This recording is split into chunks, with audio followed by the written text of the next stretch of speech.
Hey guys, Tide here. First time doing this video, so it might not be too well, but I'm here today to show you how you guys can get 200k or over 200k DPS within the division. So obviously, your primary is your most important weapon. Everyone's using the Vector, and that's only because it's so cheap to make and constantly be crafting them. So of course, a high damage roll is nice to get on the Vector. But the main things I shine at are the talents. Definitely anything that can be increasing critical hit damage, chance, and headshot damage, which we'll go over later.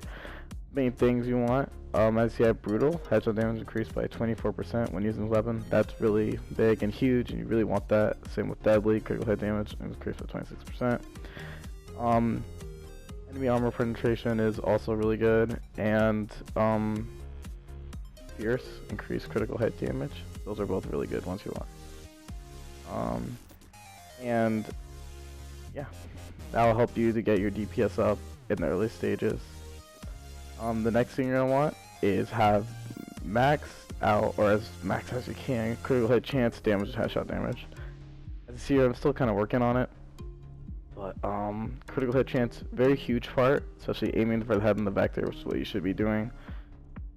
Critical hit chance can max out 60, so try to get it up there as much as you can, but don't sacrifice this if it means to like take down your critical hit damage significantly or your headshot damage. Critical hit damage is also very important. Keep that up there so your chance does more damage, and headshot damage, which is a little bit low on the vector, but if you're using a marksman rifle, that's really boosted up. Okay, so attachment wise, of course high ends are the best. Most of these I have crafted just from the vendor up in the tech room. Or scope, the QBS scope with headshot damage and critical hit chance, that of course increases those two stats even more already, and just having the scope can really help to improve it and improve those stats even further. Magazine's the biggest thing, so as you see, if I take it off, it goes all the way down to 1400k DPS, and with this it brings it all the way up to 223k. So magazines are very important. You have a lot of variety choices in here, but personally I just like magazine size and rate of fire. Having my vector shoot faster so I can melt people faster is also, very nice thing. And magazine size is something you guaranteed wants one of yours. A grip, I don't have a really good grip on this, but you can't get too many good grips on the vector. It doesn't really matter what you have on it. Accuracy, stability, accuracy, fire accuracy, really anything works for grip. In muzzle, you really want one.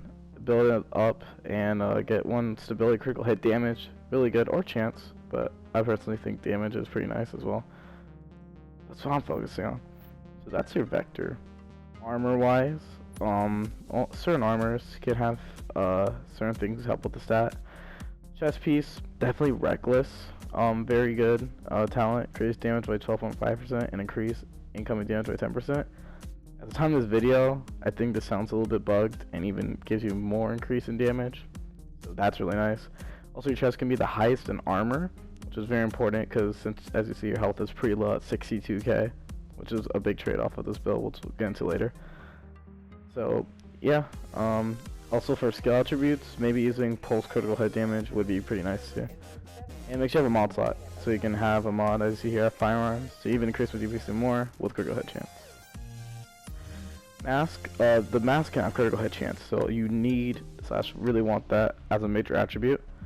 And any talent really doesn't matter too much with DPS, but definitely having another mod slot so you can put that firearms and critical hit chance.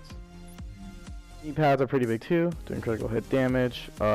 Make sure you can try to get a high roll critical hit damage and a high or a mod slot, so you can put a mod in there to increase firearms even more and maybe critical hit chance. And skill attributes, if you use pulse a lot, which you really should be with this build, definitely having that with pulse is really nice. Backpack's pretty nice too, critical hit damage and ammo capacity, two pretty big things you want. And then yeah, another mod slot. Gloves are huge, these are the ones you want to focus on the most. As you see here, mine are okay, not too good, but you definitely want critical hit damage and critical hit chance. And you can have SMG damage or weapon damage, or damage to delete, sorry. Either one works fine, whatever roll you get. And a pretty good armor roll is also nice, but these can't have a mod slot, so yeah. The mask can have 2, the chest can have 3, but I really don't recommend that. Holster, all 3. Helps to even out your stats. Keeps your skill power up, health, and just everything up, since we're taking so much in DPS. And a mod slot to have more DPS in general. So for your secondary, M1A, at the time of this video, it's like one of the better weapons to have as your secondary. So I kind of have like the same attachments, focusing a little bit more on headshot damage, as you see right there, 261. Pretty big because you're aiming for the head constantly and never messing with it. But the thing you really want on this gun is balance, and that's, I'm gonna go here and show you guys like how big balanced is. You have no idea on the M1A.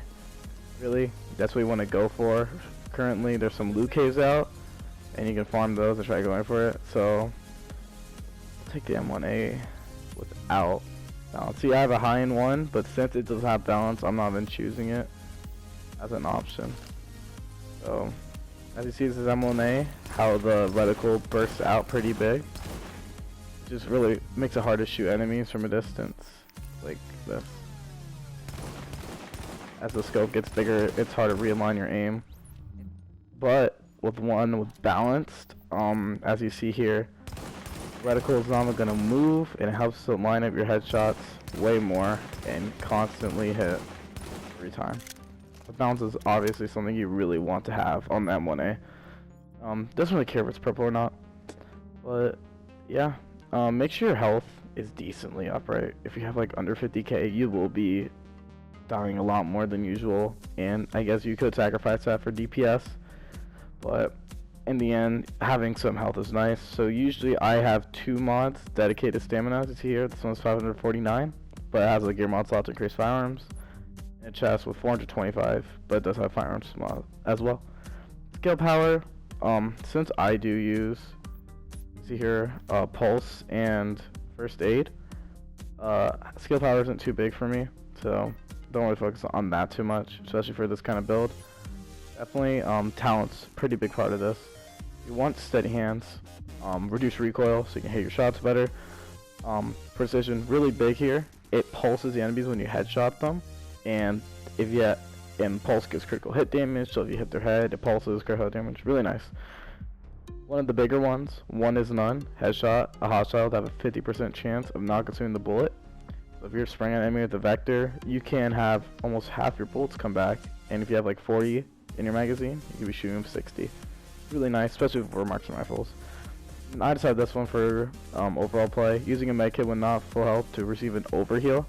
That's really nice, you know, if you're weak and because you're getting pretty low on health, you're gonna be using medkits a lot.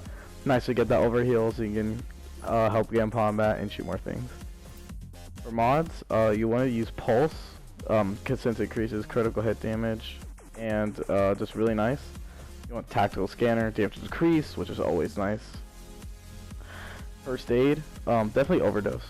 I mean, you could go for booster shot, which increases your damage temporarily, but that time's so short, and overdose can take you from no health all the way up to overheal. It's always, I think it's the better option. And then out of all the links, honestly, no matter what you're doing, Survivor link is the best one. Increases damage resistance and speed for the user. As you see here, that's an 80% damage decrease resistance. That's huge. You want that. When you're in the DZ or even in like challenge mode, popping that, you can just go ham and not have to worry about anything else for that time that's up. So that's really nice. So I think that'll be it for the video. If you guys liked it, you know, feel free to say in the comments or like the video.